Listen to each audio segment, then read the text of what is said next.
Blackburn Rovers head into this weekend's action on the back of 5 successive wins. Can we do the unthinkable and make it 6 on the bounce? We'll take a look at it. All of it next.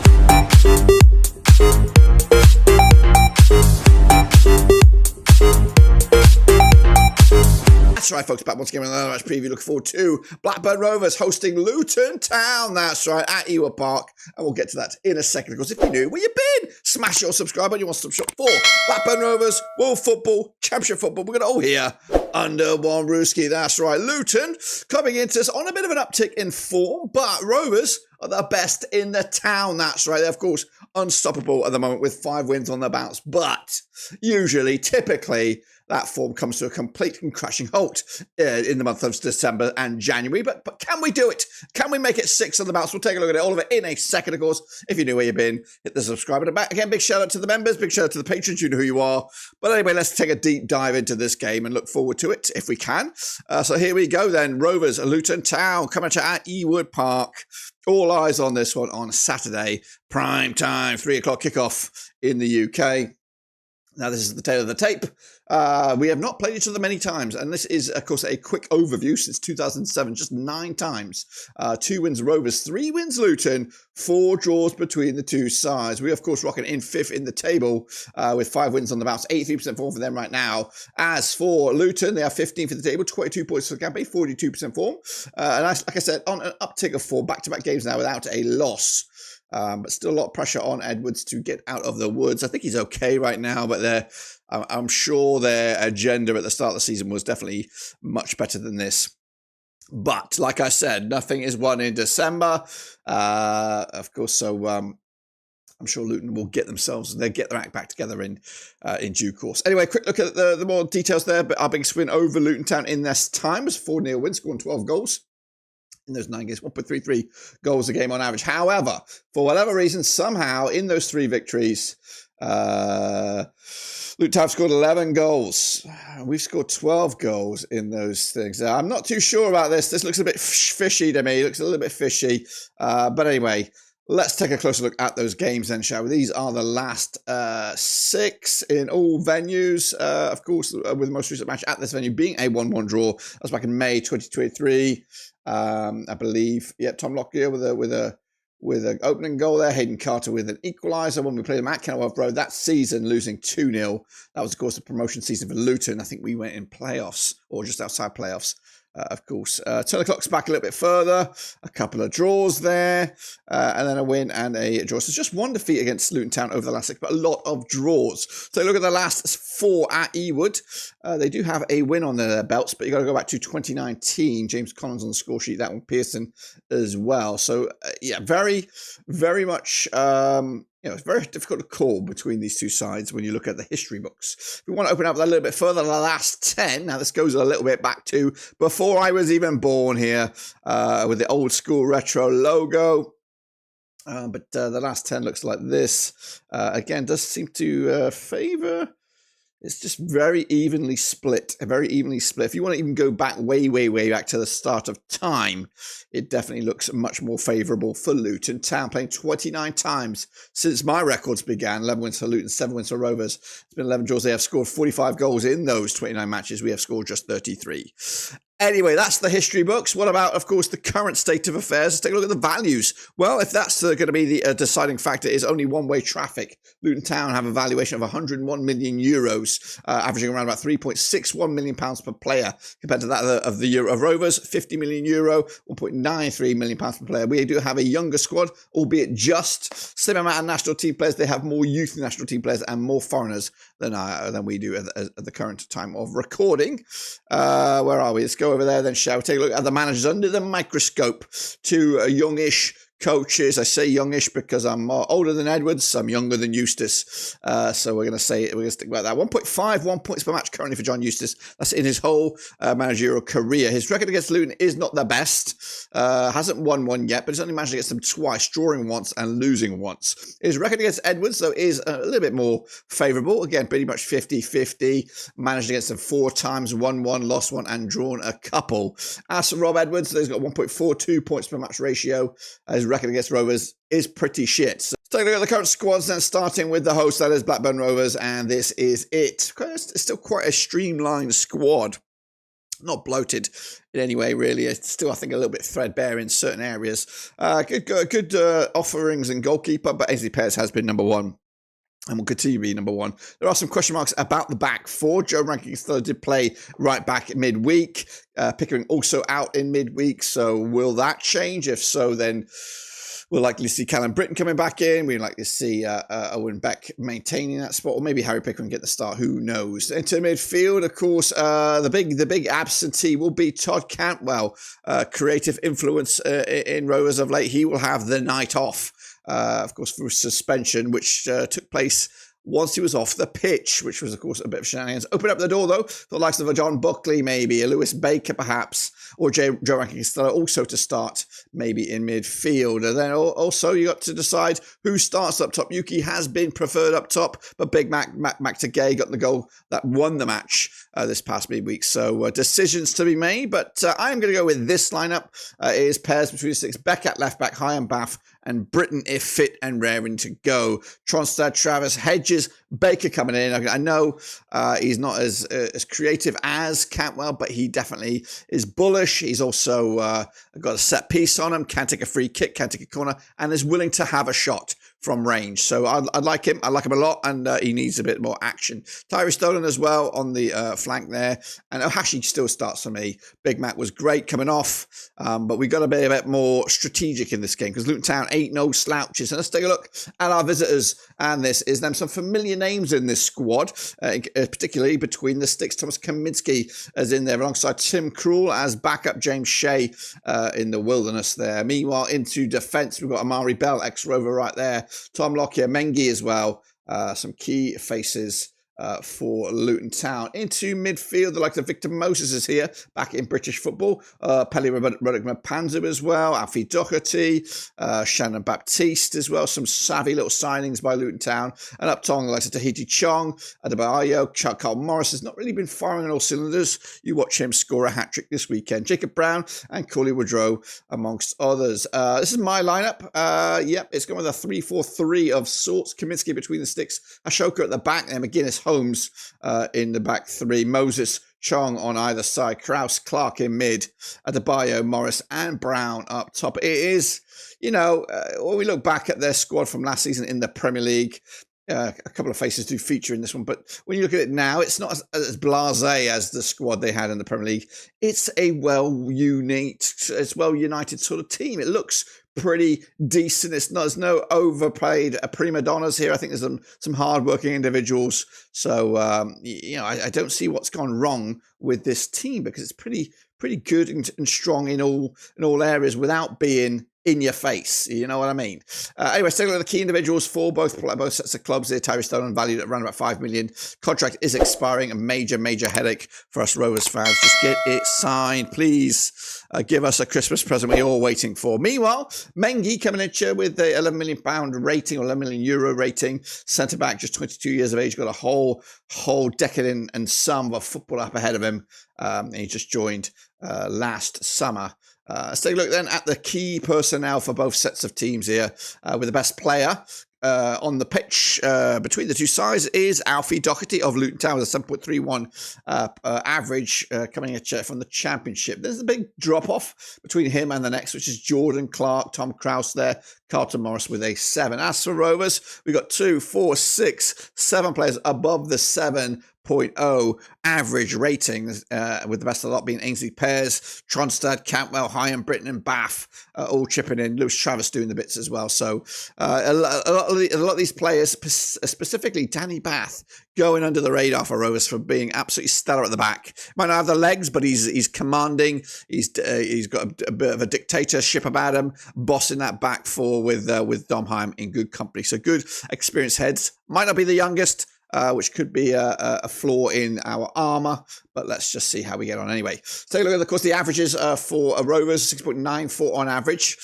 We rank 7th in the top in the second tier, with Luton Town on 6.82 average. They're ranked 21st in the second tier there. We played 19 games, 1 game less than Luton Town. Scored 23 goals. They've matched us in that department. They've leaked in 35 goals, which is a major concern. 17 for us. Meanwhile, we're averaging 1.2 goals a game, as do Luton. They've scored 2 penalties thus far this season. We have just got the 1. Digging deeper, 46.5% possession for Rovers on average, 44.3% possession for Luton. They've got just 5 clean sheets. We have 9 for the campaign. We've also got 50.7 duels won per game, 49.7 for Luton. They've got 3 red cards to our 2.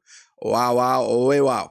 Let's take a look then, of course, at how the possession is split. Rovers then, when in possession, they prefer the right to the left-hand side, and more often than not, they are found in the defensive third than in the attacking third. Luton's a little bit different. They do prefer the right to the left, but they are more often than not found in the attacking third. So when they're in possession, they are on the front foot.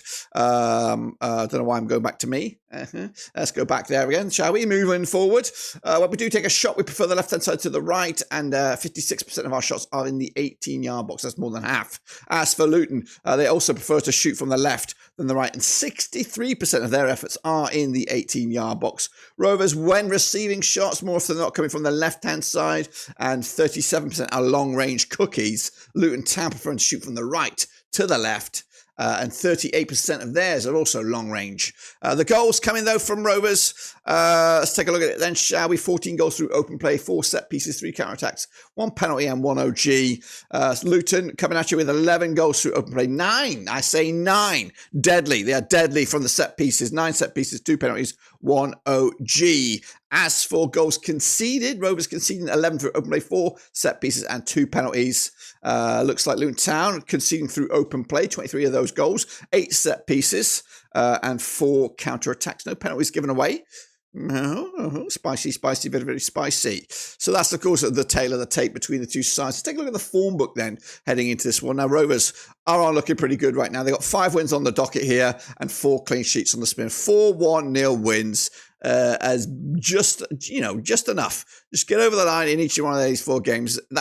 I can either tell you 2 sort of stories. One, we're just perfect. We're working our socks off, and every game is our FA Cup final. Or we've been a bit lucky. I don't think we've been lucky. I think we've been organised, especially defensively. Goals have been hard work. They've been chipping away at it. And when you look back at that here, of course, there's some of these victories. This one against Cardiff is going under the radar. Good goals from Wyman and Baker there against the Hoodoo. This was our first away win of the season against the Cardiff side, who were on a bit of an uptick in form at that point. Then Borough, tricky game to go there, of course, and Leeds. And again, on both of these games, it wasn't just one and done. We did have a couple of good chances in both games. Hull City was a bit more of a tricky one as well. In fact, these last 5 have been on the road, so let's give Rovers a bit of credit. Meanwhile, Luton Town, though, coming into on back-to-back games unbeaten, but prior to that, big, heavy defeats. And this is where it does get interesting. And we'll go to that screen now. This is the last 6 for home and away. Rovers, not great at home of late.